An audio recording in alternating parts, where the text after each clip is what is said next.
जय जगन्नाथ मु सुजीत आपण मैंने देखुं ओडिशा ऑल फार्मिंग चैनल। गोटे भाई आम ओडिशा ऑल फार्मिंग वीडियो देखी ट्रेनिंग नहीं ऑनलाइन रे सी चाहिए छतु चाष करने आम सहित भी जोगाजोग करते। बरहमपुर जिलार सी छतु चाष घर प्रस्तुत कर सारी देखुं आपण मैंने केम प्रस्तुत कर दुईटी बेड भी पकई दुईटी बेड रु पिन भी आसो 11-12 दिन भितर पिन भी आसी जाइए।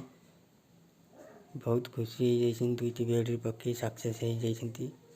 सी आशा कर आगु को आउ केमती अधिक छतु बेड पकईवाई चाहूँगी। बड़ आकार भी छतुर घर भी करने चाहूँगी। अल्प पैसा भी आपन भी छतु चाष करें। मार्केट रे छतु केजी 220 रु 250 टंका रोचे। आपन भी भल 2 पैसा रोजगार करें। आशा करुँची ये वीडियोटी आपण मानक जदि भल लगी लाइक करेंगे, सब्सक्राइब करेंगे, कमेंट करेंगे।